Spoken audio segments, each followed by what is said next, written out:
Something that is very, very beautiful is the devotion that comes up. The love, something that is a huge opportunity or a potential which I see in people is when they are religious.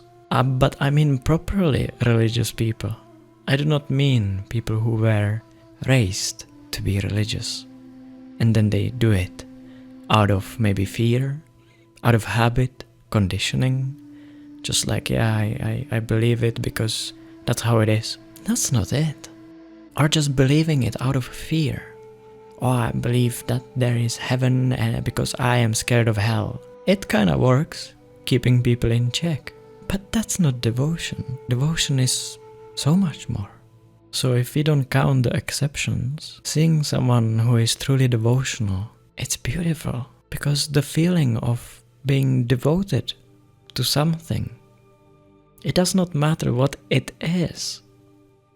And that's the funny part. Christians think that it's Jesus. Hindus think that it's Shiva, that it's Brahma or Vishnu, whatever. Buddhists, some might think that it's about Buddha, or I doubt.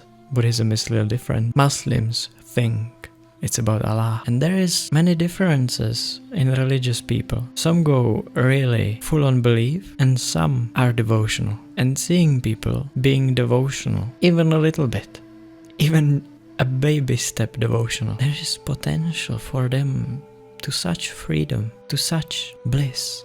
Beauty of the emotions out of the devotion. Being devotional is being lost in love. Being crazy in love. And it doesn't have to be to anything. It doesn't have to be to anything specific. Because no matter if you are devotional to Jesus or to a dandelion outside in your garden, both are the same thing. Both are an expression of life. Life arising, or awareness, or however you want to call it. There is huge potential for so much beauty in life for a devotee. And I am feeling it myself. It's as if you are in an ocean of just pleasantness and love. It's as if the space itself around you is God Himself. Or not as if, it is experienced that way. And then in the big inclusiveness, even the body is like that. The mind is like that. And the beauty of it and the potential of it, in devotion there is trust.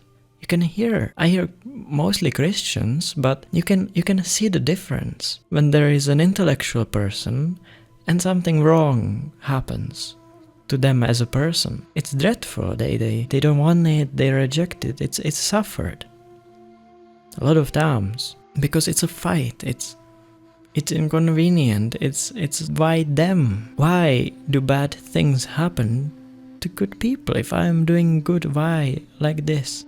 And then everything sucks and it's horrible. And a devotee, a person who is devotional, just says, this is where God has put me.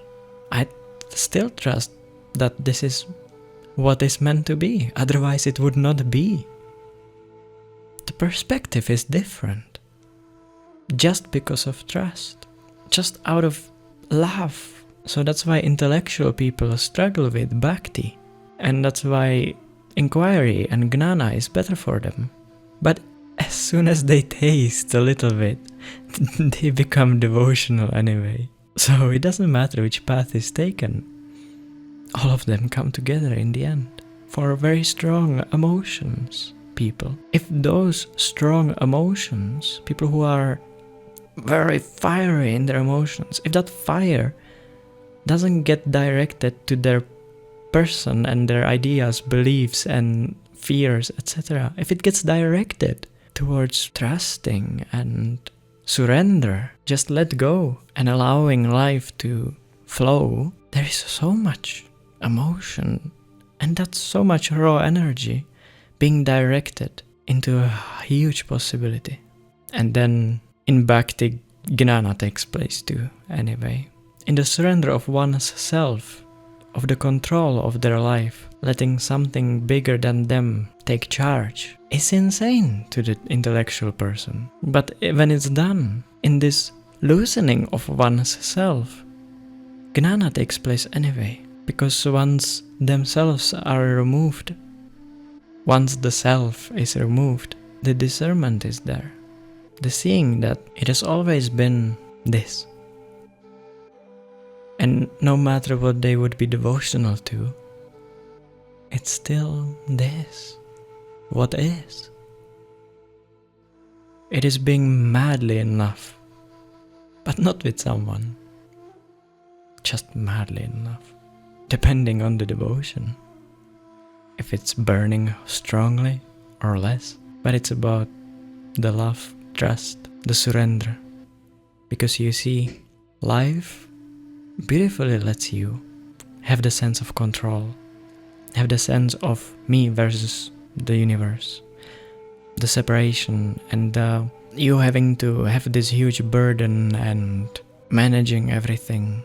When it's given up, which is insane to the intellectual mind, once it's given up, once it's surrendered, because there is trust to something bigger, the one surrendering in its dissolvement, in its own surrender, becomes a part of this higher thing. And then there is no question of separation, because all is God, all is life. Even the body, the mind, even the one who had until now thought that they are in control, that it's stupid to let go, insanity, the one that feels like they are angry, it's all just what appears. And then there is acceptance, because there is nothing wrong. And then the expression of yourself can bloom, because you accept yourself as you are, and you accept what appears as it is. As it appears, it's accepted, in that there is inclusiveness. When there is inclusiveness, there cannot be anything wrong. There can be no suffering, no depression, anxiety, worrying. But the intellectual mind might be like, but if I give up, I will not do my work, and I will be homeless, and that's just out of identity with the body. It's deeper than that. It's not that you give up as the body, which does the action. It's not that you give up as the mind, that you give up what comes as an expression of what you feel like doing, or what seems right to do in life, or what seems to be needed in life. That's not given up. The self is given up, and then whatever appears is accepted.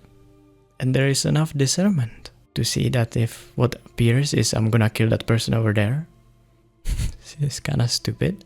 And if what appears is noticing that there is a certain emotions in other people, or a certain struggle, then out of that seeing, a thought says, let me go to them. You don't have to go, that's just a thought, I'm a consciousness, I am spiritual, that's not me, that's not... That is just rejection and fighting it. If such a thought arises, it's just followed. Who is following it? Some deeper intelligence. Thank you.